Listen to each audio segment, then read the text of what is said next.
السلام علیکم ورحمۃ اللہ وبرکاتہ۔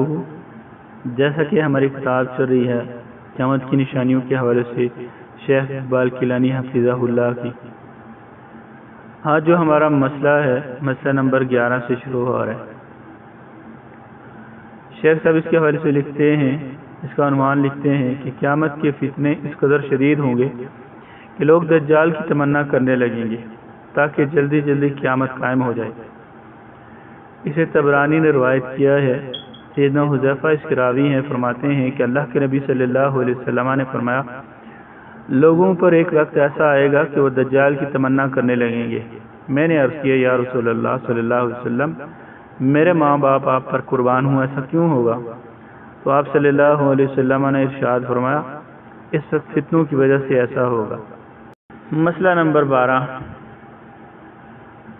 علم کا اٹھ جانا۔ شیخ صاحب لکھتے ہیں کہ علم دین جو ہے اس کا اٹھ جانا اور جہالت کا عام ہونا قرب قیامت کی نشانی ہے۔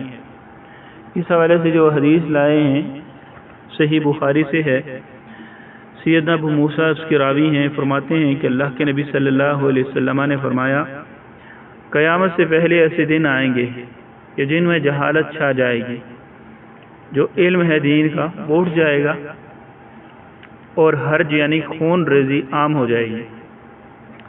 اور اسی طرح دوسری روایت جو لائے ہیں مسند احمد سے ہے، سیدنا ابو ہریرہ اس کے راوی ہیں، فرماتے ہیں کہ اللہ کے نبی صلی اللہ علیہ وسلم نے فرمایا، قیامت قائم نہیں ہوگی حتیٰ کہ علم اٹھا لیا جائے، جہالت پھیل جائے گی اور حرج بہت زیادہ ہوگا۔ صحابہ رضوان اللہ علیہ مجمعین نے پوچھا، اللہ کے نبی صلی اللہ علیہ وسلم یہ حرج کیا ہے؟ تو آپ صلی اللہ علیہ وسلم نے فرمایا، قتل و غارت، خون ریزی۔ مسئلہ نمبر 13، شیخ صاحب لکھتے ہیں کہ علماء کی اموات کثرت سے ہوں گی، جس کی وجہ سے جو دین کا علم ہے وہ اٹھتا چلا جائے گا۔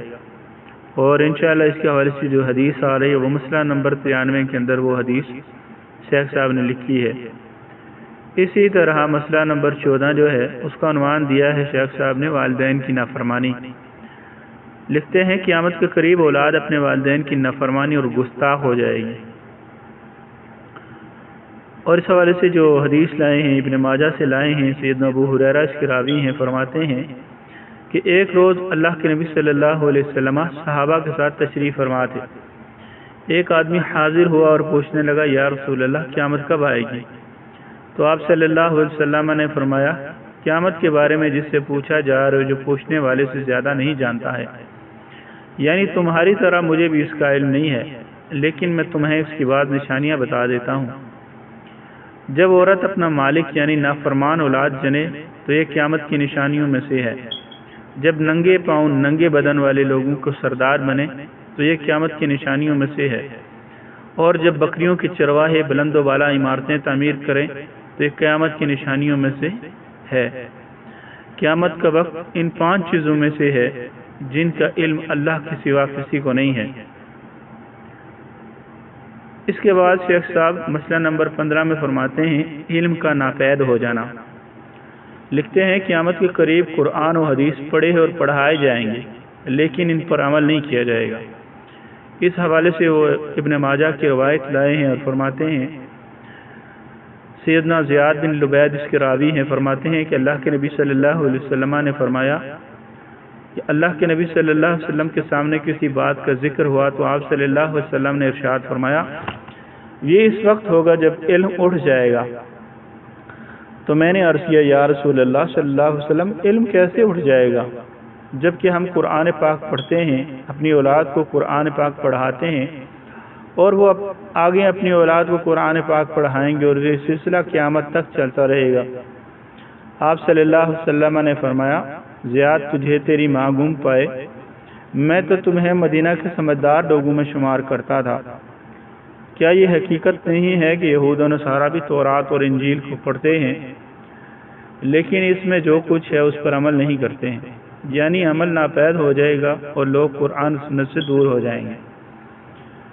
اس کے بعد شیخ صاحب نے مسئلہ نمبر 16 لکھا ہے، ایسا وقت آئے گا کہ اچھا بھلا ایماندار آدمی راتوں رات بے ایمان ہو جائے گا۔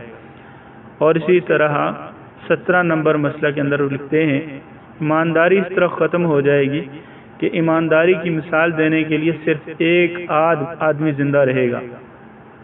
مسئلہ نمبر 18 کے اندر لکھتے ہیں بظاہر بڑے بڑے عقل مند، مدبر اور ایماندار نظر آنے والے لوگ بھی باطن کے اندر بے ایمان ہوں گے۔ اور ان تین مسئلوں کے حوالے سے شیخ صاحب نے جو حدیث لائی ہے وہ صحیح بخاری سے ہے۔ سیدنا حذیفہ اس کے راوی ہیں، فرماتے ہیں کہ اللہ کے نبی صلی اللہ علیہ وسلم نے فرمایا ایک اچھا بھلا ایماندار آدمی رات کو سوئے گا اور اس کے دل سے ایمانداری نکال دی جائے گی، بس ایک سیاہ داغ کی طرح ایمانداری کا نشان باقی رہ جائے گا۔ اگلے روز سوئے گا تو رہی صحیح ایمانداری بھی اس کے دل سے اٹھا لی جائے گی اور صرف آبلہ کی طرح ایک ہلکا سا نشان باقی رہ جائے گا۔ جس طرح آگ کا ایک انگارہ اپنے ہاتھ پر لگنے سے آبلہ پھول جاتا ہے، جس کا نشان تو ہوتا ہے لیکن اس کے اندر کچھ بھی نہیں ہوتا۔ قیامت کے قریب لوگ خرید و فروخت کریں گے لیکن ان میں ایمانداری نہیں ہوگی، یہاں تک کہ ایماندار آدمی کی صرف مثال باقی رہ جائے گی۔ لوگ کہیں گے کہ فلاں خاندان میں ایک امانت دار آدمی موجود ہے، اور حال یہ ہوگا کہ اس آدمی کے بارے میں لوگ کہیں گے فلاں بڑا عقل مند ہے، فلاں بڑے ظرف والا ہے، فلاں بڑا بہادر ہے، لیکن ان کے دل کے اندر رائی کے دانے کے برابر بھی ایمان نہیں ہوگا۔ سیدنا حذیفہ کہتے ہیں مجھ پر ایک ایسا وقت گزر چکا ہے کہ مجھے اس بات کی قطعاً پرواہ نہیں تھی کہ کس سے تجارت کروں کس سے نہ کروں۔ اگر مسلمان ہوتا تو اسلام اسے مجبور کرتا کہ وہ بے ایمانی نہ کرے، عیسائی ہوتا تو اس کے حاکم اسے مجبور کرتے کہ وہ بے ایمانی نہ کرے، لیکن اب تو صرف فلاں یعنی ایک دو آدمیوں کے ساتھ ہی تجارت کرتا ہوں۔ اسی طرح مسئلہ نمبر 19 میں شیخ صاحب فرماتے ہیں کہ جھوٹی گواہی، قیامت کے قریب جھوٹی گواہیاں عام ہوں گی اور سچی گواہیاں دینے والے لوگ نہیں ملیں گے۔ اس حوالے سے مسند احمد کی روایت لائے ہیں، سیدنا طارق بن شہاب رضی اللہ تعالیٰ عنہ اس کے راوی ہیں، فرماتے ہیں کہ اللہ کے نبی علیہ السلام نے فرمایا قیامت سے پہلے یہ نشانیاں ظاہر ہوں گی۔ نمبر 1 جان پہچان والوں کو سلام کرنا۔ نمبر 2 تجارت کا عام ہونا، حتیٰ کہ بیوی بھی اپنے شوہر کی تجارت میں مددگار ہوگی۔ نمبر 3 قطع رحمی یعنی تعلقات کو توڑ دینا۔ نمبر 4 جو ہے وہ جھوٹی گواہی دینا، اور اسی طرح نمبر 5 سچی گواہی کو چھپا لینا، اور اسی طرح نمبر 6 قلم کا ظاہر ہونا۔ اسے احمد نے روایت کیا ہے، یعنی لکھائی پڑھائی بہت عام ہو جائے گی۔ آخری جو پوائنٹ ہے قلم کا ظاہر ہونا، اس میں یہ ہے کہ لکھائی پڑھائی بہت عام ہو جائے گی۔ اور اسی طرح مسند احمد کی دوسری حدیث بھی لائے ہیں، سیدنا عبداللہ بن مسعود اس کے راوی ہیں، فرماتے ہیں کہ اللہ کے نبی صلی اللہ علیہ وسلم نے فرمایا قیامت سے پہلے جھوٹی گواہی دینے والے اور حق کو چھپانے والے ہوں گے۔ مسئلہ نمبر 20 کے حوالے سے شیخ صاحب لکھتے ہیں کہ وعدہ کو ضائع کرنا۔ قیامت کے قریب لوگ وعدہ کی پرواہ نہیں کریں گے، یعنی وعدہ کریں گے لیکن اس کو نبھانے کا کسی کو کوئی فکر نہیں ہوگی، اس طرح اہل ایمان کو ہوتی ہے۔